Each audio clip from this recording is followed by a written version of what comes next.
we are talking about the action film Acts of Vengeance, also known as Stoic. This one actually has a pretty decent cast. You've got Antonio Banderas as our main character. You've got Karl Urban. You've got Robert Forrester and a couple of other faces you'll recognise as well. Directed by Isaac Florentine. Now the story here, I would say, is a mashup of John Wick and The Punisher. So you know where this movie is going, and it even has a little bit of an element of Daredevil maybe. So the story here focuses on Antonio Banderas' character, and he is this defence attorney. And one evening while he's busy at work, his wife and daughter are brutally murdered.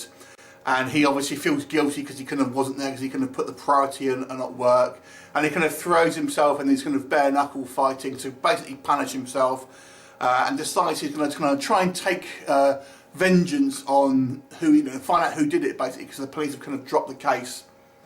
And you've got Karl Urban and Jonathan Frakes, I think his name is, as the police characters here. And ultimately trains himself to become this badass fighting machine, and in the meantime takes a vow of silence until obviously the killers are brought to justice. So what do we think of Acts of Vengeance? So let's talk about the negatives first of all. I feel there's some story elements here and some script issues that are the main problem. First of all, I don't feel the whole vow of silence thing was really necessary, if I'm honest. I mean, it's just trying to be a point of difference in this movie. This is what it reminds me of Daredevil's, obviously. He's blind. This guy, well, he chooses not to speak, but he can actually speak. But when you're questioning things and trying to ultimately lead, have your own investigation, it would help if you can talk to people. So I feel that hinders the story a little bit and makes it a little bit unbelievable at times. But that's not the most egregious example of that. We're meant to believe, because this guy decides not to speak, his hearing becomes super powered within the matter of days, and is able to hear, again like Daredevil, people pulling out knives and things like this. And again, silly. I also can't believe this guy who was a lawyer, who seemingly had no fighting experience, is literally able to train himself to become a huge, cage fighter, bare knuckle fist fighter, a martial artist within a short amount of time. We don't know how long exactly it is, but it's long enough. It's not that long where the daughters and mothers' scent isn't still around in the area, which is a plot point later on. So it's clearly not that long. So a little bit of a silly thing here, to be honest with you.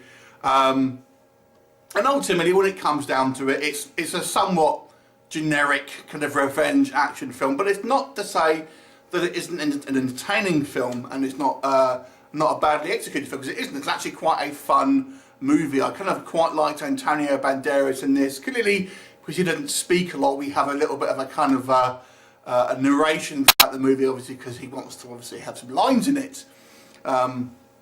But it's he still makes it somewhat of an interesting character, and he's doing a lot of face acting, because obviously he's not delivering the lines and stuff. So I think he's okay. I just don't believe he is capable of these things in such a short amount of time, basically.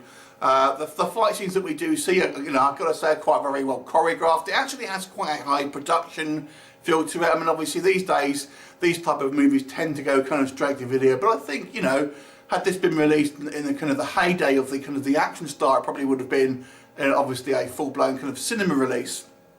I think Karl Urban here is pretty good as a supporting character. And you have a potential love interest with an actress called Pia someone, I can't remember her actual name. That's another convenience, I've got to say. There's a scene where Antonio Banderas gets injured, and the next person happens to come along and happens to be a nurse who doesn't take him to a hospital but takes him home. Silly. So there's definitely some script issues here. It doesn't make a lot of sense, and ultimately is a bit silly because of it, but it's still a fun film. So essentially, if you like a fun action movie in the lines of The Punisher and John Wick, it's not as iconic as either of those. The fight scenes aren't as explosive or long really, So it doesn't quite get to those standards, but it's still like a very fun, you know, disposable kind of action movie. I'll give it about average score though, so I'll give it a 6 out of 10. Have you seen it? What did you think of it? Leave me a comment and I'll look forward to seeing you next time.